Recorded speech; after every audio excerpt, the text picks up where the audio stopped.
It's like a shell game with the current administration. Build Back Better is now called, get this, the Inflation Reduction Act. It should be called Build Back Broke. Do you see the word games? The psychology behind this is absolutely stunning. Remember the Patriot Act? It sounds all warm and fuzzy.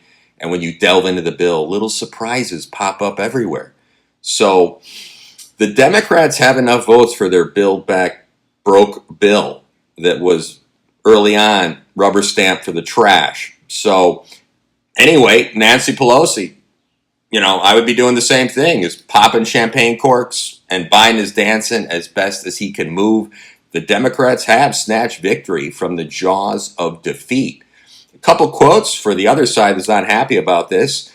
Sam says, if they call it the Inflation Reduction Act, just know that it will increase inflation. Zach says, we're going to reduce inflation by throwing more money into the economy. Let's face it, Manchin took a payoff. He took money under the table. So let's look at both sides of this. That's what I'm here to do. I'm not here to pick a side. I just look at the facts. And let me point this. I'm not happy, with how both Dems and Republicans have spent U.S. taxpayer monies. We've spent roughly $7+ trillion over the last couple of years. The Federal Reserve lied and said inflation was transitory for 1 year, and Yellen came out and apologized for saying it was transitory. I get what's going on. The Fed got political. They should be a neutral party. Yellen is extremely brilliant. If you look at her history, she knows what's going on. Anyone worth their salt knows it was not transitory. I was saying it wasn't transitory for over a year. So we've officially had 2 consecutive quarters of negative growth. It's based on precedent. Throughout history, we are currently in a recession. So here's an interesting statistic.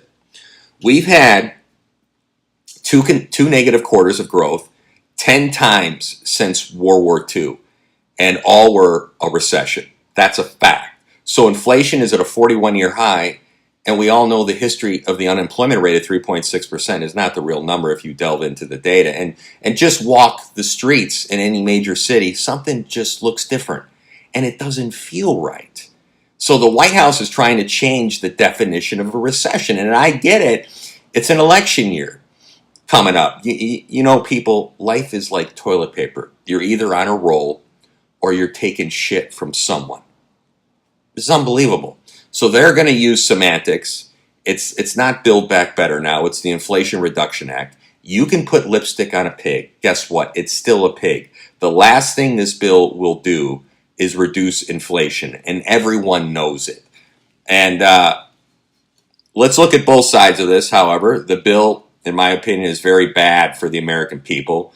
So the supposedly game-changing legislative breakthrough that brought together Senator Joe Manchin out of West Virginia and Senate Majority Leader Chuck Schumer out of New York, after months of negotiations over Build Back Better failed, is cynically branded as a measure to counter the budget deficit. Isn't that interesting? What did they promise Joe Manchin? This makes sense in a crass political way because inflation is the number one issue facing American families and is plunging the economy into stagflationary recession. Absolutely 100% stagflation. So the Inflation Reduction Act has been changed. The fact group came out of the room. So the first hint that this is not going to reduce inflation is that the bill includes massive expansion of government spending, roughly $385 billion in spending on energy and climate change alone. And that's according to the Nonpartisan Committee for a Responsible Budget. There's $100 billion of new spending for health care in the form of expanded Obamacare subsidies and expanded prescription drug and vaccine coverage. So, the Democrats have hailed this bill as marking the revival of the Biden administration economic and climate change agenda. So if that's true, the agenda is nothing more than legislative contempt for the American people with 1/3 of $1 trillion price tag. Right now, let's just spend more money. It's a brazen lie about the most important issue facing American families today. So what are some of the highlights of this bill? Let's delve into it real quick. Number one, proposes a 15% minimum corporate tax. Oh, those corporations are going to have to pay money. Number two, imposes crushing regulation on our energy sector, especially oil, natural gas, and coal. We're going to get it all from abroad. Pours $385 billion into the climate change agenda, hundreds of billions of dollars into the Green New Deal, subsidies for wind, solar, and renewables, $60 billion into Obamacare, subsidies to expand Obamacare, and they say it will lower Medicare prescription drug costs and Medicare price controls. According to Senator Bill Cassidy, taxes will be raised $17 billion on those making less than $200,000 a year, and it looks to be that way. The source he is citing is the Joint Committee of Taxation. The percent of taxes for those in the middle class is going to increase over time, folks. So Democrats are selling it as, number one, it's going to save the planet. It's going to save the planet. It is going to reduce inflation. How? How are they going to reduce inflation? They are going to unleash the IRS to audit ordinary Americans. So going to squeeze more blood out of the stone. Combined with the 15% corporate tax. This will save us from inflation. That's it, folks. This will save us from inflation. Just reporting the facts. Remember Solyndra under Obama, and it's not just a Democrat thing, by the way. $500 million of U.S. taxpayer money stolen for the green company. They just took the money and ran. Remember Solyndra. And there's a list of green companies that went through this. Some Democrats, Republicans, lobbyists, they made out like bandits nicely. Bottom line, this is a big middle finger to the middle and working class. It is going to raise inflation. When you increase government spending to the tune of hundreds of billions of dollars, and we've already spent $7+ trillion, this is a $740 billion package that is going to drive inflation even higher. It's pretty obvious. And by the way, folks, corporations never care what the tax rate is. It can be 15, 20, 50, hell, even 90%. Why? Because they'll pass the tax on to the consumer. They never pay their taxes. In fact, they have a fiduciary responsibility to their shareholders not to pay those taxes. What every publicly traded company says to its shareholders is, hey, I'm part of some of these meetings of companies. Our goal is to increase your earnings every quarter because you invested in our company. They just put the tax in and add it to the price of goods. What will that mean? Everything you buy will cost 15% more, and that, folks, is just the minimum. So unfortunately right now, and I'm all in for green energy, wind and solar is not going to power a modern economy. The technology is not theirs. It would be nice. I'm all in. It is a fairy tale that is 40 to 50 years out. This is going to add to the debt deficit, make the dollar even weaker, and consumer purchasing power really weak. So I'm trying to wrap my head around this, and the only thing I can come up with is this is being done by design. Absolutely.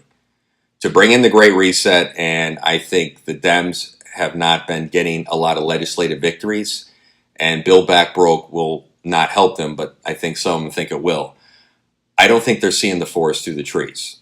So get ready, folks. They are coming for your wallet. So, with regards to the environment, I'm all in for green technology. I think it's a wonderful thing. I have a hybrid as well, car. But the fact is, on the surface, it's just mind-blowing. And this is a fact.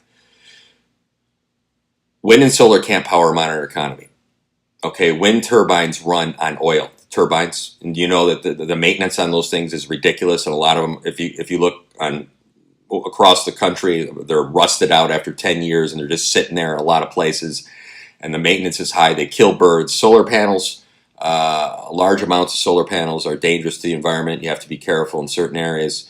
And what do you need to make solar panels? You need oil. Guess who's going to produce all the solar panels? We did a deal. Is going to be China, not the U.S. Solar panels are going to be made in China. That's why they want solar. So right now, we have the most refined oil in the world. Okay, it's the cleanest. We put $1 billion plus into the climate fund. It's a voluntary fund. No other country put anything in. We do more for climate change than any other country in the world. And 90% of the bad emissions in the world come outside the United States. So we're already on top of it. We're doing a great job. So now Biden gets into office, does 40 plus executive orders. One of those executive orders, kill the Keystone Pipeline. You know, no drilling in Anwar. Just kill all the oil and gas in the United States. Instead, we'll get it from Russia, Brazil, Venezuela. So they have dirty oil. It's not refined like our oil. Then we're going to bring their oil on ships, which is bad for the ocean. When we have the oil here, we have the largest reserves in the world of the cleanest oil. And our coal is clean coal, not dirty coal. So it's just, we have to, so it is done by design because we don't have the infrastructure yet. You have to have the infrastructure and the technology, and it's not there yet. So we say, hey, we're going to shut down everything, and our enemies and our competitors say, what? India, China, Brazil, we're going to stay on fossil fuels. Well, we'll just get our fossil fuels from you. That makes no sense. And so right now, the reason why inflation is going through the roof with all the spending and gas prices is not because of the Russian war, is not because of, COVID. It's because we shut down our oil and gas sector, and that's why prices are partly going through the roof in addition to all the spending that we've done. So with the Inflation Reduction Act, it's just going to increase inflation. Those are the facts. Democrats and Republicans have both spent like drunken sailors. It's not just Democrats. I'm calling out both sides. I'm not picking a side here. So it's just incredible right now. It's definitely interesting times to be alive. So the Inflation Reduction Act, read up on it. Take care.